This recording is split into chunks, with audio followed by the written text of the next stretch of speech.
திருத்தூதர் பணிகள் அதிகாரம் 16.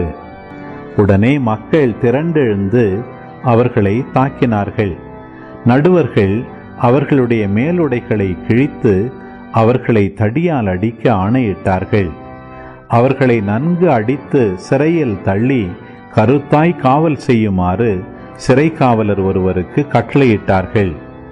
இவ்வாறு கட்டளை பெற்ற அவர் அவர்களை உட்சிறையில் தள்ளி அவர்கள் கால்களை தொழுமரத்தில் உறுதியாய் மாட்டி வைத்தார். நள்ளிரவில் பவுலும் சீலாவும் கடவுளுக்கு புகழ்பா பாடி இறைவனிடம் வேண்டினார். மற்ற கைதிகளோ இதனை கேட்டுக்கொண்டிருந்தார்கள். திடீரென ஒரு பெரிய நிலநடுக்கம் ஏற்பட்டது. சிறைக்கூடத்தின் அடித்தளமே அதிர்ந்தது. உடனே கதவுகள் அனைத்தும் திறந்தன. அனைவரின் விலங்குகளும் கழன்று விழுந்தன. சிறை காவலர் விழித்தெழுந்து சிறைக்கூடத்தின் கதவுகள் திறந்திருப்பதை கண்டு கைதிகள் தப்பி ஓடியிருப்பார்கள் என எண்ணி வாளை உருவி தற்கொலை செய்து கொள்ள முயன்றார்.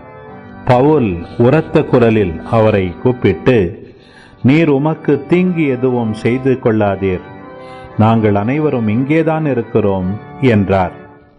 சிறை காவலர் உடனே ஒரு விளக்கை கொண்டு வரச் சொல்லி விரைந்தோடி வந்து நடுங்கியவாறே பவுல் சீலா ஆகியோரின் காலில் விழுந்தார். அவர்களை வெளியே அழைத்து வந்து, பெரியோரே, மீட்படைய நான் என்ன செய்ய வேண்டும் என்று கேட்டார். அதற்கு அவர்கள், ஆண்டவராகிய இயேசுவின் மேல் நம்பிக்கை கொள்ளும், அப்போது நீரும் உம் வீட்டாரும் மீட்படைவீர்கள் என்றார்கள். பின்பு அவர்கள் ஆண்டவரின் வார்த்தையை அவருக்கும் அவர் வீட்டில் இருந்தோர் அனைவருக்கும் அறிவித்தார்கள். அவ்விரவு நேரத்திலேயே அவர் அவர்களை கூட்டிச் சென்று அவர்களின் காயங்களை கழுவினார். பின்பு அவரும் அவரை சேர்ந்தவர்களும் திருமுழுக்கு பெற்றார்கள். அவர் அவர்களை தம் வீட்டுக்கு அழைத்துச் சென்று உணவு பரிமாறினார்.